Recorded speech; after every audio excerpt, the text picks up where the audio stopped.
Miguel, thank you for choosing me as your lifetime partner. I know napakaraming reasons para ma-offend ka or ayawan mo ko. And to all our ups and downs, thank you because you still choose to stay.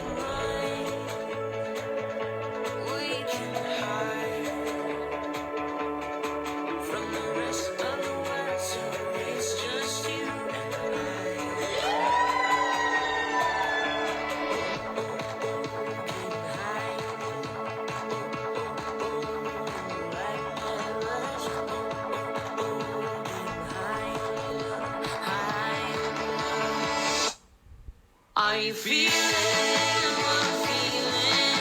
Are you thinking what I'm thinking?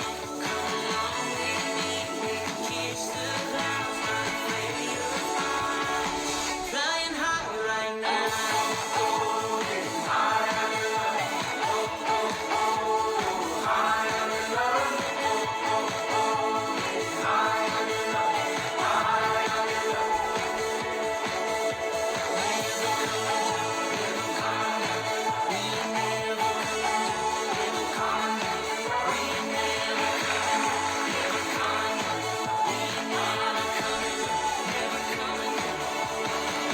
Miguel and Sarah, you're making a vow, you're making a promise to each other, not only to each other, but you together, you're making a vow with the Lord.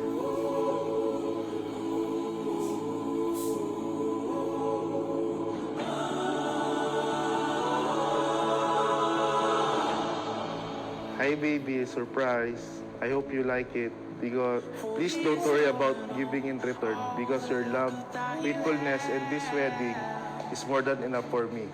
I know the past months have been very hard for you, from planning to budgeting and even to paying respect to every wedding tradition that we have.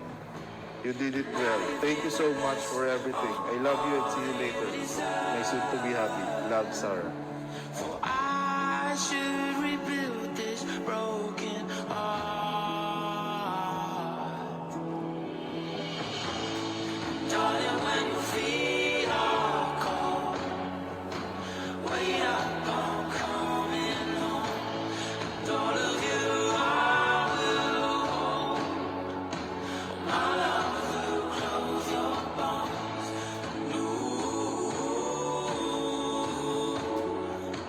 My love will close your bones.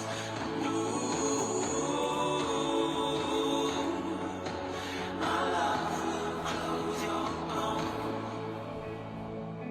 I may not be perfect, but I will be at my best as your husband and a good father to our family.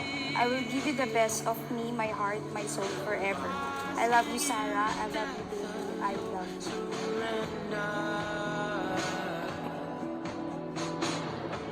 The king of all you had won't let you figure. But when you close your eyes, may you remember. Darling, when your feet are cold, wait up, I'm coming home. And all of you I will hold. My love will close your bones.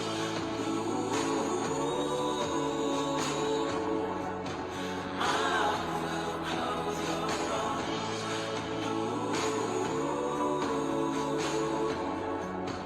My love will close your bones.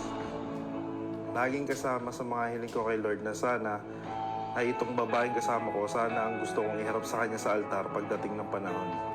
And eto tayo ngayon. Tinupad niya talaga yung hiling ko. Alam ko na igagayad niya tayo sa araw-araw at hindi tayo pababayaan dahil siya ang dahilan kung bakit tayo nandito. I will give you the best of me, my heart, my soul, forever. I love you, Sarah. I love you. Today, I will not promise anything grand to you, but instead, I will do my best to be a loving, caring, and understanding partner to you. I love you so much, baby, and I can't wait to be your wife and spend every single moment with you.